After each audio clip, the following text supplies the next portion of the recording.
आज हम एक ऐसे कदम की पड़ताल कर रहे हैं जिसने कह सकते हैं पूरी दुनिया को चौंका दिया है। ये है डोनाल्ड ट्रंप का हुर्मुज़ की खाड़ी को ब्लॉक करने का एक बहुत बड़ा दाव। तो देखिए 6 हफ्तों से टेंशन बढ़ता ही जा रहा था और अब ट्रंप ने अपना सबसे बड़ा पत्ता चल दिया है, जिसे वो कह रहे हैं डबल ब्लॉकेड। पर सवाल तो ये है, सबसे बड़ा सवाल, क्या ये खतरनाक चाल वाकई में काम करेगी? काम करेगी। देखिए, अभी तक तो ऐसा लग नहीं रहा। कामयाबी तो छोड़िए, ऐसा लगता है कि इस कदम ने हालात को और बिगाड़ दिया है। अब हो ये रहा है कि अमेरिका के जो अपने सहयोगी हैं वो ही किनारे हो रहे हैं, और सालों पुरानी जो दोस्तियां थीं वो भी इस प्रेशर में टूटती हुई नजर आ रही हैं।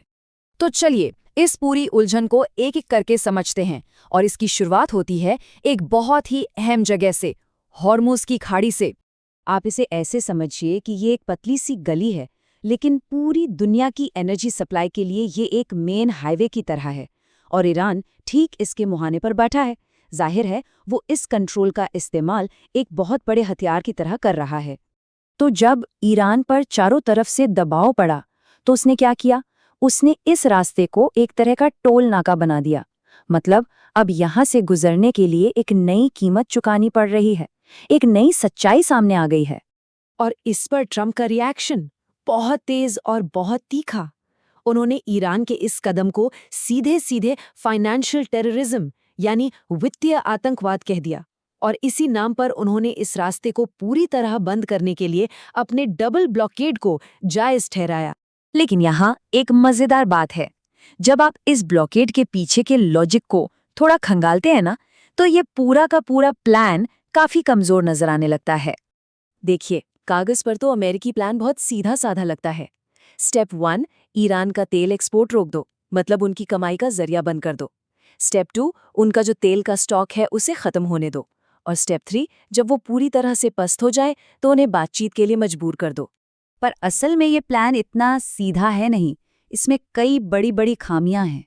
एक तो ये इस बात को नज़रअंदाज कर रहा है कि ईरान भी पलटकर जवाब दे सकता है अपने तरीके से।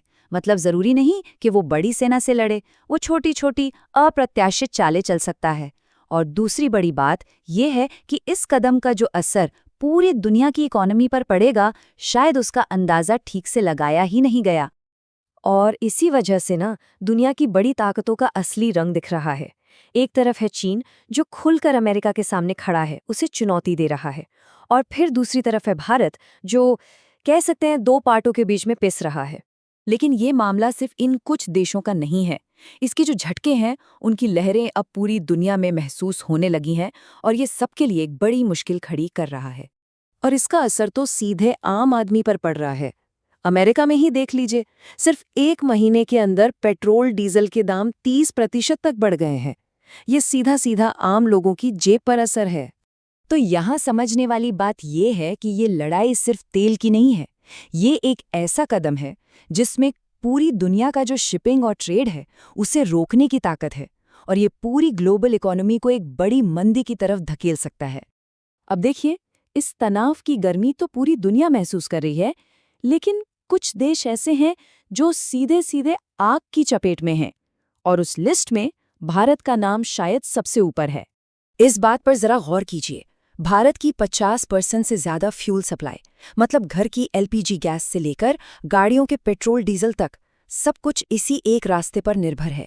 ये बहुत बहुत बड़ी निर्भरता है। और इसका नतीजा ये हुआ है कि भारत एक बहुत ही अजीब सी स्थिति में फंस गया है। अमेरिका जब जैसा कहता है, भारत को अपनी एनर्जी पॉलिसी वैसी ही बदलनी पड़ती है। कभी ईरान से तेल खरीदना बंद करो, कभी फिर से शुरू कर दो। मतलब एक तरह का जियोपॉलिटिकल सिरदर्द बन गया है। लेकिन क्या हो अगर ये पूरी कहानी जियोपॉलिटिक्स की है ही नहीं? क्या हो अगर इसकी असली वजह कहीं ज्यादा पर्सनल है? सोर्सेस का तो यही मानना है कि इस पूरे संघर्ष की जड़ में दो नेताओं की अपनी कुर्सी बचाने की एक बेताब कोशिश है। मतलब ये कि ट्रंप और नेतन्याहू दोनों ही अपने अपने देशों में घोटालों और मुश्किलों से घिरे हुए हैं। तो क्या ये हो सकता है कि वो लोगों का ध्यान भटकाने के लिए इस युद्ध को हवा दे रहे हों? और खासकर ट्रंप के लिए ये सब एक ऐसे वक्त पर हो रहा है जब उनकी पॉपुलैरिटी अपने सबसे निचले स्तर पर है। और मजे की बात देखिए, उनके ही कई वोटर जिन्होंने उनको इसलिए वोट दिया था कि वो कोई नया युद्ध शुरू नहीं करेंगे, आज वही लोग ठगा हुआ महसूस कर रहे हैं। और फिर नेतान्याहू ने खुद एक ऐसा बयान दे दिया जिससे सब हैरान रह गए। उन्होंने कहा कि अमेरिकी प्रशासन उन्हें रोज रिपोर्ट करता है। सोचिए, ये एक ऐसा बयान है जिससे अमेरिकी लोगों में ही गुस्सा है कि उनकी सरकार पर बाहर का कितना असर है। और ये गुस्सा अब सर्वे में भी दिखने लगा है। एक पोल के मुताबिक 61% अमेरिकी अब मानते हैं कि राष्ट्रपति का व्यवहार अस्थिर है। ये इतना बड़ा नंबर है कि अब तो वहां 25वें संशोधन की भी बातें होने लगी हैं, मतलब राष्ट्रपति को हटाने की प्रक्रिया। तो ये सब हमें एक आखिरी और शायद सबसे ज़रूरी सवाल पर लाकर खड़ा कर देता है। ये जो रिजीम चेंज यानी सत्ता बदलने की बात हो रही है, वो असल में किसके लिए है? ईरान के लिए या फिर अमेरिका के लिए?